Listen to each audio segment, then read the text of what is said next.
SSC के English series में आप लोगों का फिर से स्वागत है।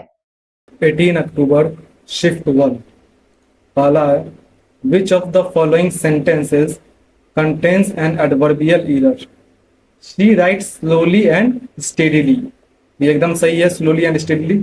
The teacher spoke clear and concise, तो देखो द टीचर स्पोक, तो टीचर कैसा बोलता है, तो क्लियर एंड कंसाइज, तो इसके लिए यहाँ पर एडवर्ब हम यूज करेंगे, तो क्या हो जाएगा क्लियरली एंड कंसाइजली, इसलिए तुम्हारा ये जो है गलत सेंटेंस है।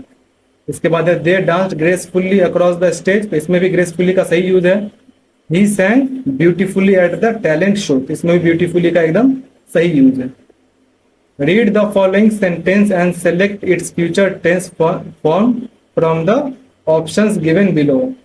Ramya finished her dissertation early, तो देखो इसको तुम्हें बदलना है फ्यूचर टेंस में, तो क्या हो जाएगा Ramya will finish her dissertation early.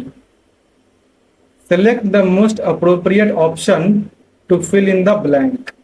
David decided to blank his old boat to get a new one. तो वो क्या करेगा, अपने पुराने बोट को बेचेगा, तो बेचने के लिए यहाँ पे क्या हम यूज करेंगे सेल।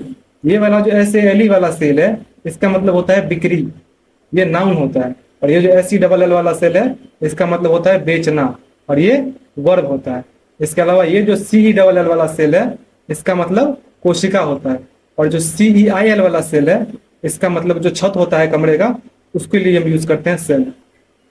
नेक्स्ट है select the most appropriate synonym of the word in bold in the given sentence. It is university acknowledged that trees are indispensable to us, तो इंडिस्पेंसेबल का मतलब होता है जिसके बिना काम ना चल सके, यानी बहुत जरूरी हो, बहुत आवश्यक हो। इसके लिए क्या हम इसको सिनोनिम बताना है, तो सिनोनिम क्या हो जाएगा एसेंशियल। एसेंशियल का मतलब आवश्यक। इसके अलावा क्या है अनयूजुअल, अनयूजुअल मतलब असामान्य। रैशनल का मतलब होता है तर्कसंगत, और फियर्स का मतलब होता है उग्र या फिर हिंसक। In the following sentence the underlined part contains an error. Alternatives to the underlined part are given as options. Select the correct alternative. Yesterday was the worst day of my life. वो बोल रहा है कि कल मेरा सबसे घटिया दिन था, इसके लिए हम यूज करेंगे सबसे घटिया, यानी बाकी दिनों से तुलना कर रहा है, तो इसमें सुपरलेटिव डिग्री आएगा। और वैसे भी द लगा हुआ है, तो तुमको इतना सेंस हो जाना चाहिए, तो यहाँ पर क्या यूज होगा worst day of my life, क्योंकि सुपरलेटिव लगेगा इसमें। Select the incorrectly spelled word. Abandoned, dangerous, celebrate, देखो इसमें सेलिब्रेट की स्पेलिंग तुम्हारी गलत लिखी हुई है। सेलिब्रेट की स्पेलिंग होती है CELE, ये जो आई लिखा हुआ है इसके जगह पे ई होगा, CELEBRATE। इसके बाद एक्सीलेंट, तो ये भी सही है, एक्सीलेंट मतलब होता है उत्कृष्ट। नेक्स्ट है select the most appropriate option to substitute the underlined segment in the given sentence. The branches of the tree is very long, तो ये ब्रांचेस की बात कर रहा है, तो जो यहाँ पर वर्ब यूज होगा वो भी इसके हिसाब से होगा। तो ब्रांचेस जब प्लूरल है, तो यहाँ पे क्या आएगा the branches of the tree are very long, इसलिए तुम इससे सब्सटीट्यूट कर दोगे। Select the option that will improve the underlined part of the given sentence. In case no improvement then no improvement. He received the best employ award because he was the more hard working. देखो जब बोल रहा है कि यहाँ पे तो the लगा दिया, तो समझ आ रहा है कि सुपरलेटिव ही होगा। इसके अलावा जब बोल रहा है वो बेस्ट एम्प्लॉय अवार्ड उसे मिला है, इट मींस दैट वो सबसे ज्यादा हार्ड वर्किंग होगा, सबसे तुलना की जा रही है इसकी, क्या हो जाएगा most hard working. Select the most appropriate option to fill in the blank. The Chinese government has accepted slower economic development as the new normal, recognizing the need for China to adopt a new growth model that depends less on fixed investment and exports and more on private consumption, services and innovation to blank economic growth। तो उसने जो नया model लिया है वो क्या कर रहा है, वो फिक्स्ड इन्वेस्टमेंट और एक्सपोर्ट पे कम डिपेंड कर रहा है, और प्राइवेट कंजम्पशन, सर्विसेज और इनोवेशन को क्या कर रहा है बढ़ावा दे रहा है। तो इसलिए क्या हो सकता है, ये क्या करेगा इकोनॉमिक ग्रोथ को, तो ड्राइव करेगा। ड्राइव करने का मतलब क्या होता है, उसको संचालित करेगा। इसके अलावा क्या है ब्रिडल, तो ब्रिडल का मतलब होता है तुम्हारा लगाम लगाना। एक्सेल का मतलब होता है सांस छोड़ना, और सक्सेस मतलब सक्सेस देखो यहाँ पर सक्सेस यूज हुआ हो सकता था, लेकिन सक्सेस क्या है, एक नाउन है और यहाँ हमें एक वर्ब की जरूरत है, इसीलिए हम ड्राइव यूज करेंगे।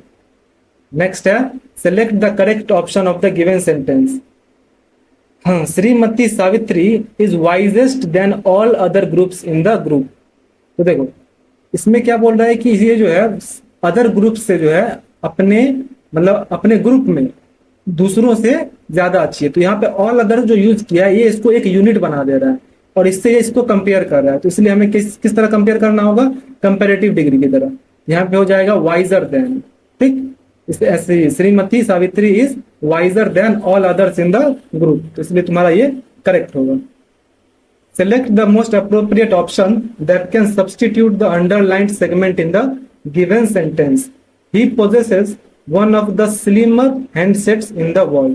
तो फिर यहाँ पर जो स्लिमर यूज किया है, पहले तो दो लग गया, इट मीन्स दैट सुपरलेटिव ही होना चाहिए, और दूसरा बोल रहा है पूरे वर्ल्ड से तुलना कर रहा है, इसलिए यहाँ पे क्या होना चाहिए, slimmest. Select the word that has the same meaning as the underlined word in the given sentence. The teacher made judicious use of technology to explain a sensitive topic. तो judicious का मतलब क्या होता है, judicious मतलब होता है समझदारी से। इसके लिए हम जो सिनोनिम यूज करेंगे वो क्या हो सकता है इन सब में से, तो प्रूडेंट। प्रूडेंट का ही मतलब होता है समझदारी से या फिर विवेकपूर्ण तरीके से। इसके अलावा क्या है, जजमेंटल। तो जजमेंटल का मतलब होता है निर्णय देने वाला। डिफिकल्ट मतलब हो गया कठिन, और प्रोमिनेंट मतलब होता है प्रमुख या फिर महत्वपूर्ण। Select the most appropriate antonym of the word provided in the brackets to fill in the blank. The painting exhibited a blank blend of colors. Harmonious, तो harmonious का तुम्हें इसमें एंटोनिम बताना है। तो harmonious का मतलब होता है सामंजस्यपूर्ण, यानी जो एक दूसरे से मिलके अच्छा लगे। तो मतलब एक दूसरे के साथ उसे मिला दिया जाए तो अच्छा लगे। तो इसमें से इसका एंटोनिम क्या हो जाएगा डिस्कॉर्डेंट। डिस्कॉर्डेंट का मतलब होता है असंगत, बेसुरा, मतलब रंगों का एक ऐसा मिश्रण जो कि मेल ना खाता हो, उसके लिए हम डिस्कॉर्डेंट का यूज कर सकते हैं, ये मेल नहीं खाता है। इसके अलावा क्या है, पोलिफोनिक, इसका मतलब होता है एक से ज्यादा आवाजें। फिर है क्वेवरिंग, क्वेवरिंग मतलब होता है थरथराता हुआ, और थ्रिलिंग का मतलब होता है रोमांचक। Select the incorrectly spelled word. इसमें से तुम्हारा इनकरेक्टली कौन सा है, अमेंडमेंट मतलब संशोधन, एकदम सही है। एक्सेलरेट, देखो एक्सेलरेट की स्पेलिंग होती है EXHILARAT, ये जो ई है इसके जगह पे ए आना चाहिए था, इसलिए ये पे गलत लिखा हुआ है। इसका मतलब होता है एक्सेलरेट का उत्साहित करना। इसके अलावा है मिस्चीवियस, ये भी सही लिखा हुआ है, मतलब शरारती, और इनकरेजेबल मतलब जिसे सुधारा ना जा सके। Select the appropriate meaning of the given idiom. At the drop of a hat, इसका मतलब होता है willingness to do something instantly, यानी तुरंत कोई काम शुरू कर देना अपनी इच्छा से। Eight the drop of a hat, ये जो इडियम है ना वो इस तरह से आया है कि जब नहीं रेस करने के लिए कहते हैं कि जैसे ही मैं टोपी गिराऊं, या फिर इसको जो है अब तो खैर गोली चलाने वाला लगाते हैं कि जैसे ही मैं गोली चलाऊं तुरंत सब दौड़ना शुरू कर देना। उसी तरह से पहले यूज होता था कि जैसे ही मैं हैट गिराऊं, टोपी गिराऊं, कि सब दौड़ना शुरू कर देना, या फिर घोड़ा भगाना शुरू कर देना। उसी तरह से इस इडियम का इजाद हुआ था। Select the most appropriate option to fill in the blank. The teacher asked the students to stay blank during the exam. तो इसमें से ये तुमको क्या दिख रहा है, ये जो चारों हैं इसमें से कौन सा क्वाइट यहाँ पे आएगा, तो आएगा QUIET। ये क्वाइट मतलब होता है शांत। इसके अलावा ये जो क्विट है, क्विट मतलब होता है छोड़ देना। कोट जब हम जो है किसी एग्जाम्पल देने के लिए कोई लाइन यूज करते हैं तो उसको कोट कहते हैं, जैसे बहुत सारे मोटिवेशनल कोट होते हैं। फिर है क्वाइट, तो ये क्वाइट मतलब होता है काफी। नेक्स्ट है due to blank eve teasing parents conclude that it is not worth the danger of sending their daughters to school. तो ईव टीजिंग के खतरे की वजह से वो लोग क्या कर रहे हैं कि पेरेंट्स अपनी बेटियों को जो है स्कूल नहीं भेज रहे हैं, क्योंकि वो नहीं समझते कि ये वर्थ द डेंजर है, यानी ये इस खतरे के लिए वर्थ इट है। तो देखो यहाँ पे क्या होना चाहिए, due to blank eve teasing. तो due to widespread eve teasing हो सकता है। वाइड स्प्रेड का मतलब होता है व्यापक, यानी जो ईव टीजिंग वाइड स्प्रेड यानी व्यापक लेवल पे चल रहा है, इस वजह से जो है बेटियों को स्कूल नहीं भेजने के लिए वो लोग तैयार है। इसके अलावा है नैरो, नैरो मतलब सीमित या फिर संकीर्ण। फिर लोकलाइज्ड का मतलब है स्थानीय, और रेक्टिफाइड का मतलब है सुधारा हुआ। Select the incorrectly spelled word. Separate, resistance, weather या टेंडेंसी। तो देखो इसमें सेपरेट, रेजिस्टेंस और वेदर सही लिखा हुआ है, लेकिन टेंडेंसी की स्पेलिंग गलत है। टेंडेंसी की स्पेलिंग होती है PENDENCY, ये ए है, इसके जगह पे ई होना चाहिए। टेंडेंसी मतलब होती है प्रवृत्ति।